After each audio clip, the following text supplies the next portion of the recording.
और दोस्तों आज हम लोग चर्चा करते हैं 2024 लटकती हुई सरकार। अब आप लोग सोचोगे कि 2024 को लटकती हुई सरकार क्यों कहा गया। उसका भी कारण है जो आज हम आप लोगों के सामने दर्शाएंगे।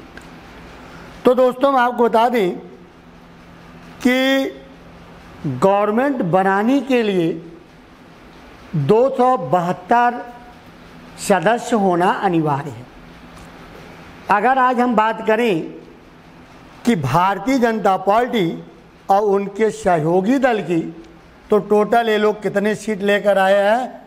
292। और अगर हम बात करें केवल भारतीय जनता पार्टी का, तो टोटल भारतीय जनता पार्टी की सीटें कितनी आई हैं? 240 आई हैं। अब 240 सीटें हैं, यानी भारतीय जनता पार्टी को कितनी सीटें चाहिए 272 पहुंचने के लिए? अगर हम सहयोगी दल को छोड़ देते हैं तो 240 में हमको लगभग 32 सीटें चाहिए, जो गवर्नमेंट यानी पूरी तरह से बहुमत में आने के लिए।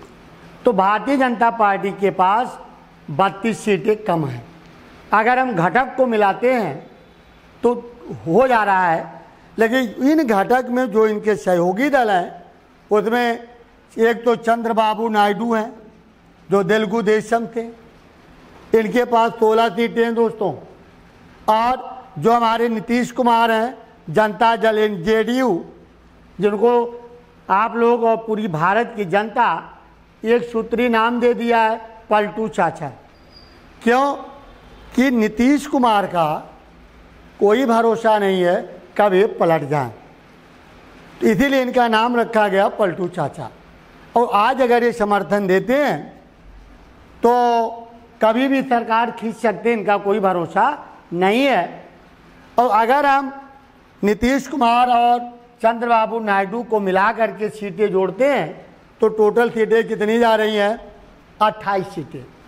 अगर हम 28 को माइनस कर देते हैं 92 में तो 64 सीटें पहुंच रही है। 64 सीटें पहुंच रही है। अब यहाँ भूमिका आ जाती है निर्दलीय की। अगर ये लोग साथ छोड़ते भी हैं तो भी बीजेपी बहुमत में नहीं आ रही है, 64 पे आके रुक रही है। अब आ गया भूमिका निर्दलीय 7 सदस्य। अगर निर्दलीय को हम जोड़ते हैं तो 64 और 7, 64-7 की बात करते हैं तो 71 सीटें पहुंच रही। और चाहिए दोस्तों कितना? चाहिए इनको 72 सीटें, तो भी सरकार नहीं बन रही। तो इसलिए हमने नाम दिया है कि 2024 की लटकती हुई सरकार। दोस्तों अब हमारे प्रधानमंत्री नरेंद्र मोदी को पूरे 5 साल तक चंद्रबाबू नायडू और पलटू चाचा के सहारे सरकार चलानी है। तो चलिए दोस्तों फिर मिलते हैं